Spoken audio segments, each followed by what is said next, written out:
सबसे बड़ी नीतीश कुमार की उपलब्धि है कि वो जंगल राज के नायक के साथ जुड़ गए हैं कि खाली इंडिया नाम रख लीजिए और इंडिया इंडिया करते रहिए, अब मैच जीत जाइएगा। तो स्वागत करते हैं, संयोजक बन जाएं तो यही तो चाह रहे हैं लालू प्रसाद जी, आदरणीय लालू प्रसाद जी कब संयोजक बने और कब वो कुर्सी उनके बेटे को मिल जाए। नमस्कार, मैं कृपा शंकर, आप इनसाइडर लाइव देख रहे हैं। आपको बताते चले कि हम के राष्ट्रीय अध्यक्ष संतोष सुमन ने महागठबंधन यानी इंडिया गठबंधन पर जमकर निशाना साधा है। साथ ही जिस तरीके से नीतीश कुमार को संयोजक बनाए जाने को लेकर के चर्चा चली तो उसको लेकर के साफ शब्दों में कह दिया है कि यही तो चाह रहे हैं लालू प्रसाद यादव कि कब नीतीश कुमार संयोजक बनाए और कब उनका बेटा मुख्यमंत्री बना दिया जाए। और साथ ही जिस तरीके से फूलपुर चुनाव को लेकर के उन्होंने कह दिया कि कहीं से चुनाव लड़े, कोई चुनौती नहीं है, हम लोग तो बिहार में 40 सीट पर तैयारी कर रहे हैं। जिस तरीके से आए दिन खबरें चलती थी कि हम पार्टी 5 सीटों से 7 सीटों पर तैयारी कर, उन्होंने खंडन कर दिया कि अभी ऐसी कोई बात नहीं, हम लोग तैयारी में लगे हुए हैं पूरे 40 सीट पर, आने वाले समय में सब कुछ क्लियर हो जाएगा। और जिस तरीके से फूलपुर की बातें हैं तो उन्होंने कहा कहीं से लड़े, कोई टक्कर में नहीं है, फिर से नरेंद्र मोदी भी प्रधानमंत्री बनने वाले। पहले सुनिए क्या कुछ करे संतोष सुमन। देखिए, उपलब्धि तो यही है कि वो महागठबंधन में आए हैं। सबसे बड़ी नीतीश कुमार की उपलब्धि है कि वो जंगल राज के नायक के साथ जुड़ गए हैं। और नाकामी अगर आप कहेंगे तो यहाँ पुल गिर रहा है, यहाँ आए दिन जो वारदात हो रही है, अब पहले वाली याद आ रही है कि पहले दिन में चलना भी लोगों को डर लगता था। और जिस हिसाब से संविधान की धज्जियाँ उड़ाई जा रही है, जो संविधान में सबसे सुप्रीम मंत्री को माना जाता है, वहाँ पर सचिव के से द्वारा सरकार चलाया जा रहा है। जीता जाता उदाहरण शिक्षा मंत्रालय में हो रहा है और उसके शिक्षा मंत्री उस मंत्रालय में नहीं जा रहे हैं, आपके राजस्व मंत्री नहीं जा रहे हैं, कई एक ऐसे मंत्री हैं कि अपने ऑफिस में जाने से डर रहे हैं। यही उपलब्धि है नीतीश कुमार जी की। और नीतीश कुमार जी ने दिखा दिया है कि हम तानाशाह हैं। तानाशाही इस ब्यूरोक्रेसी में, चाहे हमारे लोकतंत्र में ब्यूरोक्रेसी को हावी करता है। ब्यूरोक्रेसी हो, चाहे लेजिस्लेशन हो, चाहे मीडिया हो, हमारा ये खूबसूरती है इस लोकतंत्र की कि 4 पिलर है। 4 पिलर जब ये बैलेंस चलेंगे, चेक एंड बैलेंस होगा, तभी लोकतंत्र टिकेगा। लेकिन यहाँ पर जो हो रहा है, हम समझते हैं नीतीश जी की यही उपलब्धि है कि तानाशाह बनने जा रहे हैं। और तानाशाह बन के किसी का नहीं सुनना, सिर्फ अपनी बात करना, ये मानवता का इंडिकेटर नहीं है। ये कहीं न कहीं दर्शाता है कि अब निरंकुश हो चुके हैं। तो निरंकुशता, अपराध,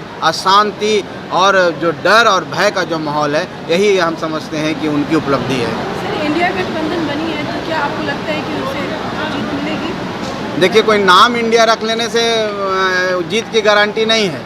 मेरा नाम अगर संतोष है तो हम जरूरी नहीं कि हम संतोषी ही होंगे, इसलिए नाम रखने दीजिए। कोई कमज़ोर आदमी को सहारा चाहिए किसी चीज़ के, अंधेरे में एक तिनके का भी सहारा होता है। कहीं पर कुछ दिया भी टिमटिमा रहा है तो वहाँ लोग दौड़ने लगता है। अलग बात है कि खाई है और उस खाई वो नहीं देखता। उसी तरह से इंडिया नाम रख लिए, सोचेंगे सहानुभूति में लोग आके हमको वोट देंगे। अरे आप काम कीजिएगा तभी ना वोट मिलेगा। अगर आपका कोई विज़न, विकास का विज़न रहेगा तभी ना वोट मिलेगा। आप ये बताएंगे ना कि हम नरेंद्र मोदी से कैसे आगे हैं, हम नरेंद्र मोदी के काम किए उनके आगे कैसे बढ़ेंगे, तब ना वोट देगा, तब ना जनता आपको वोट देगी कि खाली इंडिया नाम रख लीजिए और इंडिया इंडिया करते रहिए, अब मैच जीत जाइएगा। मेहनत से काम होता है, काम करने से और संघर्ष करने से लोग वोट देते हैं। ऐसे चुनाव लड़ने को लेकर के कितनी चुनौती आप लोग को? देखिए, इसकी जानकारी मुझे नहीं है। कोई कहीं से चुनाव लड़े, संवैधानिक अधिकार है और सबको अधिकार है कि कहीं से कोई चुनाव लड़े। तो उनको अगर इच्छा है तो स्वागत करेंगे हम लोग को कोई चुनौती नहीं है,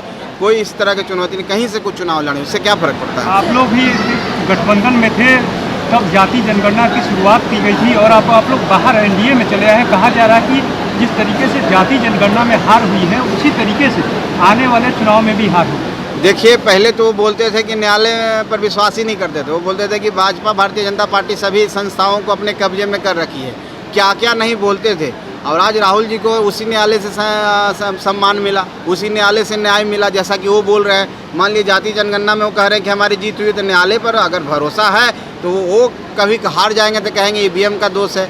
तो इस तरह की बात नहीं। जो इफ और बट करता है ना, वो कमज़ोर होता है, उसको डर रहता है। इसलिए कहीं इस तरह की कोई बात नहीं है। नरेंद्र मोदी जी के सामने कोई नहीं टिकता है, पूरा देश उनके साथ है। और आने वाला 24 में वही देश के प्रधानमंत्री बनेंगे और जनता उनको भरपूर आशीर्वाद देगी, ज़्यादा सीटों से चुनाव। इंडिया का संयोजक बनने वाले हैं नीतीश कुमार। हम तो स्वागत करते हैं, संयोजक बन जाएं तो यही तो चाह रहे हैं लालू प्रसाद जी, आदरणीय लालू प्रसाद जी कब संयोजक बने और कब वो कुर्सी उनके बेटे को मिल जाए। तो ये तो सहमत का खेल चल रहा है इंडिया के गठबंधन, INDIA जिसको बोलते हैं। तो होने दीजिए, यही सब लड़ाई होता रहेगा।